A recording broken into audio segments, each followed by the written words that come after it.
అస్మద్గురుభ్యో నమః.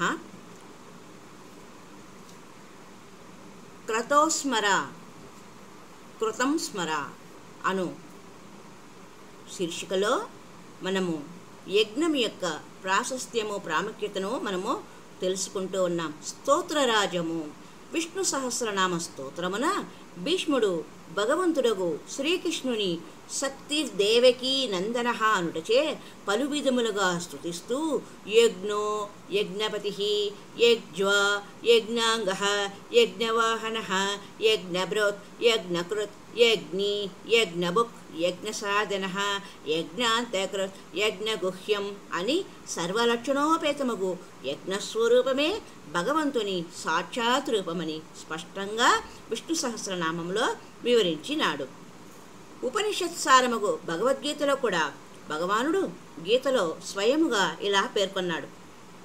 భగవద్గీత 9వ అధ్యాయం రాజవిద్య రాజగుహ్యయోగం 16వ శ్లోకంలో అహం క్రతు అహం యజ్ఞ స్వదాహ మహమౌషధం మంత్రోహం అహమేవాజ్యం అహమగ్ని అహం హుతం అహం హి సర్వయజ్ఞానాం భోక్తా చ ప్రభురేవ చ శృతి స్మృతి ఉపనిషదాదులు ఈ విధముగా యజ్ఞము చేత యజ్ఞస్వరూపుడైన పరమేశ్వరుని పూజింపవలనని 9వ అధ్యాయం 16వ శ్లోకంలో 9వ అధ్యాయం 24వ శ్లోకంలో శ్రీకృష్ణ భగవానుడు యజ్ఞము గురించిన ప్రాముఖ్యతను వివరించాను.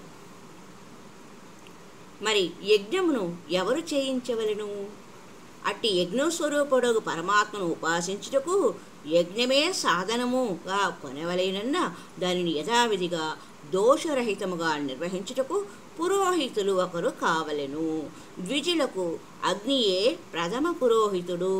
అతడు దేవయజ్ఞత్వమునకు తగినవాడని ఋగ్వేదమునందలి ప్రథమ ఋగ్మంత్రమే నిరూపించుచున్నది.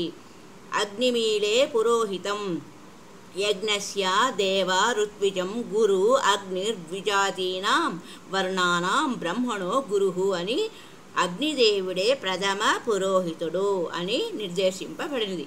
కావున షట్కర్మ నిపుణుడు మంత్రతంత్ర విశారదుడై మరియు భగవంతుని యందు అనన్య భక్తి కలిగిన బ్రాహ్మణుడు మాత్రమే యజ్ఞ నిర్వహణము చేయడానికి సమర్థుడు అని చెప్పబడినది. స్వాధ్యాయశీలుడై స్వధర్మము స్వయోషితరతుడై మనస్సంతుష్టి ఉత్సాహము ధృతి మేధ ఇత్యాది సద్గుణ సంపత్తి కల బ్రాహ్మణుడు అధ్వర్యుడైనచో యాగము దాదాపు నిర్విఘ్నంగా పరిసమాప్తి అయినట్లే అని చెప్పబడింది. హరి ఓం తత్సత్. మరి యొక్క సంచికలో మనము మానవులు యజ్ఞయాగాదులు చేయడం వలన ప్రయోజనమేమి, ఎందుకు పూర్వకాలంలో ఈ మహాచక్రవర్తులు మహారాజులు అందరూ ఋషులు మునులు అందరూ ఈ యజ్ఞయాగాదులను ఎందుకు నిర్వర్తించారు, దాని వలన కలిగే ప్రయోజనం ఏమిటి అనే విషయాన్ని విపులముగా తెలుసుకునే ప్రయత్నము చేద్దాం. హరి ఓం తత్సత్. సర్వే జనా సుఖినో భవంతు. లోకా సమస్త సన్మంగళాని సంతు. హరి ఓం తత్సత్.